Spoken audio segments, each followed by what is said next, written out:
বাঁচবে না, আমাদের খাওয়া হয় না, তাহলে হারাম বস্তু খাইতে পারে। যতটুকু আপনার প্রয়োজন দেহটা বাঁচবে, জীবনটা, এর বেশি খাওয়া জায়েজ নেই। আমার লাগবে 250 গ্রাম, কিন্তু 500 খাওয়া জায়েজ হবে না। এবং ঘর যদি সাজাতে হয়, ভালো লাগে, যদি ঘর যদি সাজাতে হয় তবে খ্রিস্টানদের সভ্যতই নয়। যদি ঘর দেওয়া সব কিছু যদি সাজাতে হয় তাহলে খ্রিস্টানদের সভ্যতা নয়। আপনি হাদিস কোরআন দেয়ালে লেখে, আপনি ঘরের দেওয়ালে, আপনার দোকানের দেওয়ালে, রাস্তাঘাটের দেওয়ালে হাদিস কোরআন লেখে, যা দেখলে মানুষ শিক্ষা গ্রহণ করবে। কথা বলতে পারলাম? যদি আপনার সাজাতে হয় তাহলে হাদিস কোরআন দিয়ে সাহাবীদের জীবনী, রাসূলের জীবনী, যেসব হাদিসগুলো আছে, কোরআনের তাফসীর আছে, যেগুলো মূল্যবান সেইগুলো আপনি দেওয়ালে লেখেন, তাহলে মানুষ বললে পরিবর্তন হবে।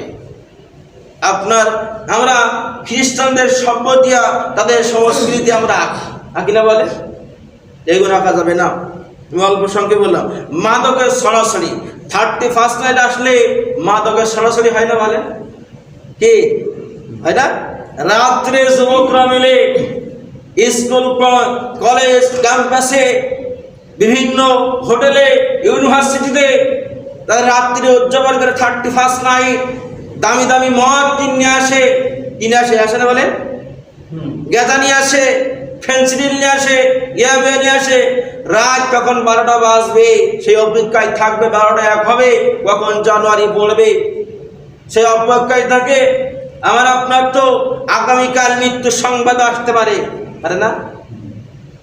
দীর্ঘ সুদীর্ঘ রাত, শীতের রাত পার হয়ে যাচ্ছে, আমরা নামাজের দিকে আসি না, 31 নাইট নিয়ে পড়ে থাকি, অবৈধ মিলেমিশা করি, মদের সরাসরি যা হচ্ছে কিনা আপনার যা যুব সমাজ নষ্ট হয়ে যায়, হয় না? বলেন, যুব সমাজ নষ্ট হয়ে যায়। এবং অভিভাবকদের নীরব সম্মতি, যারা অভিভাবক আছে, গার্জেন আছে, তাদের নীরব সম্মতি, খেয়াল করেন, নীরব সম্মতি যেমন আগুনে ঘি ঢালার মতো। কি মতো? আগুনে ঘি ঢালার মতন। যারা অভিভাবক আছে, যাদের সন্তান আছে, যুবক বয়সে যখন আমার সন্তানগুলো, আমার মেয়েগুলো যখন অবৈধ মিলেমিশা করে, প্রেম ভালোবাসা করে, ওরা ইউনিভার্সিটি থেকে খারাপ কাজ করে, বিবর্তয় চলে, যখন পিতামাতার সামনে বলা হয় তখন বলে কি একটু এই বয়সে হয়ে থাকে, বলে না পিতামাতা? বলেন কি? বলে না যে এমন একটু হয়েই